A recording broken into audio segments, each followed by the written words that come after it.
অন্তত 20,000 ভোট এগিয়ে ইনশাল্লাহ মুফতি মাহফুজুর রহমান ভাই হাত পাকা প্রার্থী তিনি বিজয় হবেন।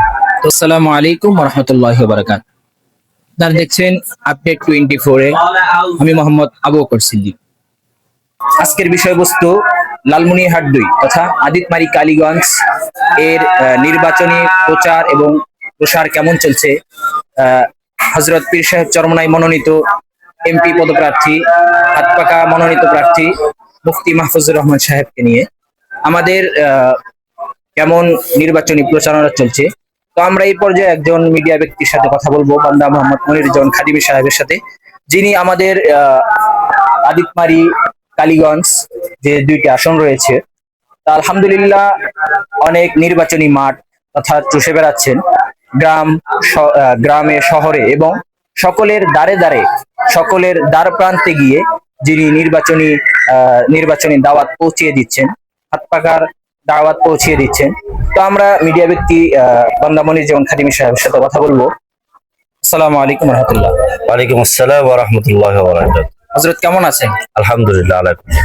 তো আমরা জানি যে লালমনিরহাট 2 তথা আদিতমারি এবং কালীগঞ্জে হাত পাকার মনোনীত যিনি প্রার্থী রয়েছেন, তো তিনার হয়ে আপনি নির্বাচনী প্রচার এবং প্রসার চালাচ্ছেন আলহামদুলিল্লাহ।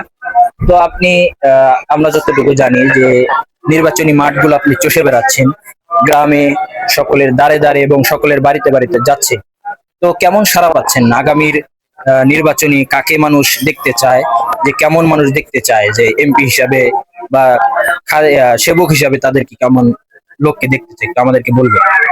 আলহামদুলিল্লাহ, আপডেট 24-এ আপনাকে স্বাগতম এবং অসংখ্য ধন্যবাদ জানাচ্ছি আজকে বিষয়বস্তু নিয়ে প্রশ্ন করার জন্য। স্পেশালি ধন্যবাদ জানাচ্ছি আপডেট 24-এ যারা সংশ্লিষ্ট রয়েছেন। আপনি যে প্রশ্ন করেছেন লালমনিরহাট 2 আসনে আমি চষে বেড়াচ্ছি, এই ব্যাপারে আমার কাছে কি আপডেট রয়েছে এটাই তো জানতে চাচ্ছি। জি জি। আসলে লালমনিরহাট 2 কালীগঞ্জ আদিতমারি আসনে মোট 16টি ইউনিয়ন রয়েছে। সবগুলি ইউনিয়নে আমার যাওয়া হয়নি, বাট অন্যরা গিয়েছেন। আমি অধিকাংশ ইউনিয়নে গিয়েছি। যেটা আমার ধারণা বা আমি যতটুকু অভিজ্ঞতা অর্জন করেছি বা হাসিল করেছি, আমার কাছে মনে হয়েছে যে অন্তত 20,000 ভোট এগিয়ে ইনশাল্লাহ মুফতি মাহফুজুর রহমান ভাই হাত পাকা প্রার্থী তিনি বিজয় হবেন।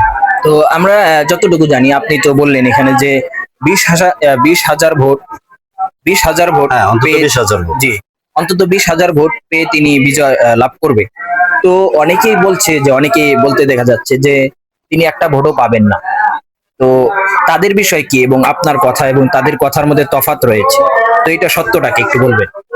আসলে বিষয়টা হলো কি, যারা বলে একটা ভোটও নাই বা 1,000 2,000 ভোট আছে, এরকম মন্তব্য আসে। আসলে এরা মূলত কিবোর্ড মুজাহিদ বলে না, ফেসবুকে ওরা ঘরের কোণে বসে বসে ওরা 1 লাইন 2 লাইন লিখে দিলেই বাঁচে। আসলে মূলত এরা মাঠে ময়দানে নাই, এরা মাঠে কাজ করে না, এরা জাস্ট মোবাইলের মাধ্যমেই ওরা সবকিছু ক্যালকুলেশন করে। আসলে ওটা মোটেও উচিত না। আজকে দেখেন আমি মাঠে রয়েছে, আমি বুঝতেছি, আপনিও দেখছেন যে আসলে মাঠের অবস্থানটা কোথায়। সর্বোপরি কথা হলো তাদের জন্য দোয়া করি। তবে যারা বলছে, এটাও কিন্তু একটা প্রচার যে হাত পাকার ভোট নাই, এটাও কিন্তু একটা প্রচার। হাত পাকা তাদের কাছে চলে যাচ্ছে যে হাত পাকা নামক একটা মার্কা রয়েছে। তো তারা যে বলছে যে 1,000 2,000 ভোট বা একটা ভোটও নাই বা 2টা 3টা ভোট আছে, আমি মনে করি এই লোকগুলো হোক সেটা 1,000 ভোট, এই লোকগুলো 1,000 লোক তো অন্তত আলেমকে সাপোর্ট করেছে। কারণ আমাদের লালমনিরহাট 2 আসনে একজনই আলেম রয়েছে। আমার জানা মতে, ভুল হতে পারে, বাট আমার জানা মতে একজনই আলেম, তিনি হলেন মুফতি মাহফুজুর রহমান। তো তিনি যেহেতু আছেন, একজন আলেমের পক্ষে তো 1,000 ভোট আসছে। তো এটা আসলে নিতান্ত, এটা একটা, আমি মনে করি এটা হাস্যকর একটা মন্তব্য তাদের। আরেকটা বিষয় সেটা হলো যে আপনারা যদি ক্ষমতায় যান বা আপনারা আল্লাহ তাআলা যদি কবুল করেন, তাহলে আগামী যে সংসদে আপনারা দায়িত্ব পান, তাহলে শরিয়াত যেটা অনেকে বলা হচ্ছে, যে অনেক দল থেকে বলা হচ্ছে যে আমরা ক্ষমতায় গেলে শরিয়া আইন বাস্তবায়ন করব না। তো আপনারা এটা কিভাবে দেখছেন বা আপনারা কতটুকু মানে শরিয়া আইন বাস্তবায়ন করতে পারবেন কিনা, সেই বিষয়টা একটু ক্লিয়ার করবেন। আসলে যে প্রশ্নটা করেছেন এটার তো জবাব দিবেন বড়রা। আসলে এই প্রশ্নটা বড়দের কাছে করা উচিত ছিল। এরপরে যেহেতু আমি মাঠ পর্যায়ে কর্মী কাজ করছি, সেই হিসেবে আপনার কাছে আমি এতটুকু বলতে চাই যে আসলে পীর সাহেব হুজুর চরমনাই যে কথাটাই বলবেন, সেটাই আমি বলছি। আমরা যদি কখনো আল্লাহ যদি আমাদেরকে কবুল করেন, ক্ষমতায় নিয়ে যান, আসলে আমরা তো ক্ষমতার রাজনীতি করি না, ইসলামী রাজনীতি করি। যদি কখনো আল্লাহ তাআলা আমাদেরকে নিয়ে যান, সংসদে নিয়ে যান, তাহলে 100% অবশ্যই ইসলামী ভিত্তিক বা শরিয়া মোতাবেক আইন বাস্তবায়ন করা হবে ইনশাআল্লাহ। এটাই চূড়ান্ত কথা। আমাদের ইসলামী আন্দোলন বাংলাদেশের মোহতারাম আমিরের সিদ্ধান্ত এটাই। ইনশাল্লাহ এতক্ষণ যারা ছিলেন আপডেট 24 এর সাথে সকলকে আন্তরিক শুভেচ্ছা ও অভিনন্দন। ধন্যবাদ সবাইকে।